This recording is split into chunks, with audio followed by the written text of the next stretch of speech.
공공배달 앱은 가입비와 중개수수료, 광고비를 받지 않는 이른바 산무 정책을 내세우고 있습니다.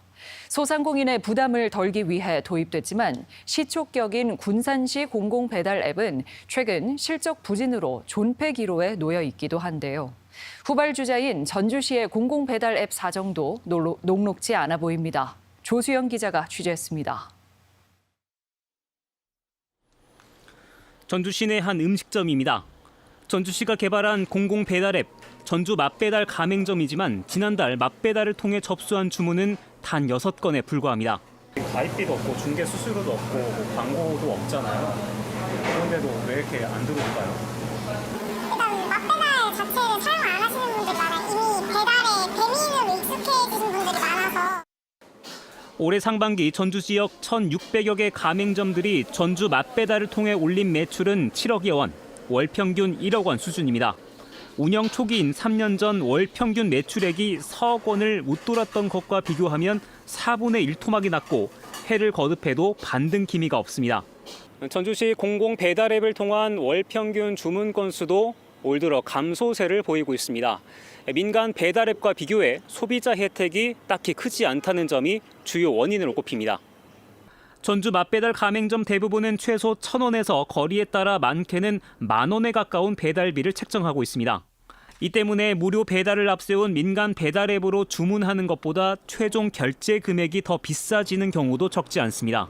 가맹점주들은 주문이 워낙 적어 거의 신경 쓰지 않고 있다고 말합니다.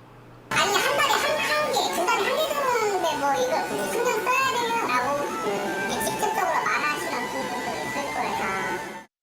전주시는 이용 활성화를 위해 매주 3,000원 상당의 할인 쿠폰을 지급하고 있습니다.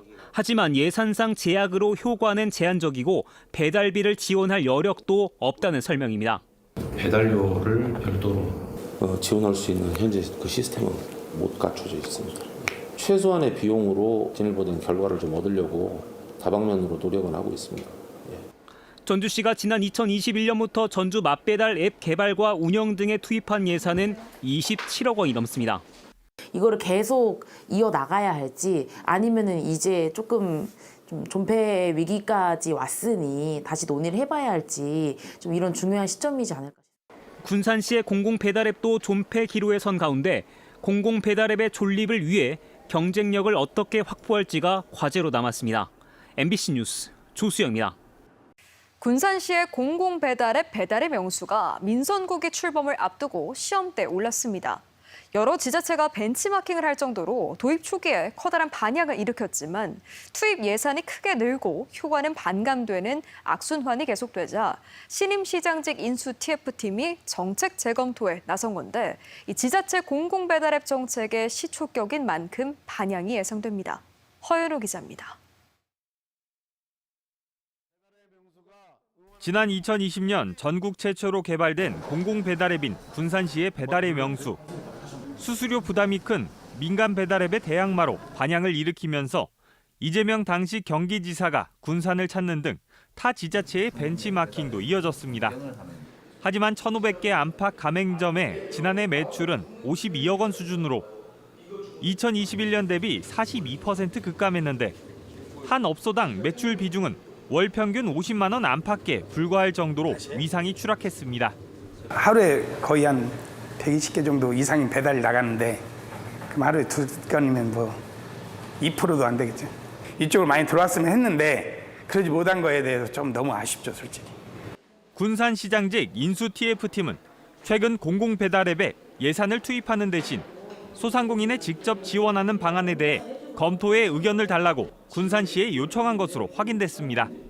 도입 초기 연 2억 원의 예산으로 시작한 배달의 명수 사업은 매년 4억에서 6억 원 수준의 사업비가 투입되다 올해 8억 원으로 사업비가 대폭 늘었습니다.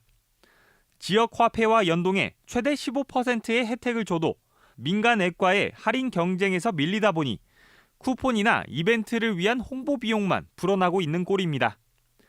이 같은 상황에 김재준 당선인도 투입된 예산 대비 상인들이 받는 혜택이 크지 않다며 선거 과정에서부터 폐기 또는 축소를 공언해 왔습니다.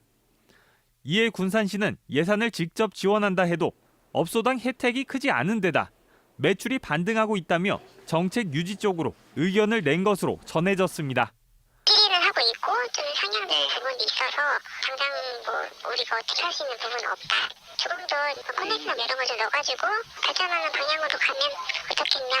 인수 TF팀은 정책 효용에 대한 분석을 진행 중이라며 존피해에 대해 가능성을 열어두고 검토하고 있다는 입장인데 공공배달앱의 시초격인 성격상 후속 대책의 효과 또한 관행적으로 유지되고 있는 타 지자체의 공공배달앱 정책에도 큰 영향을 줄 전망입니다. MBC 뉴스 허윤호입니다.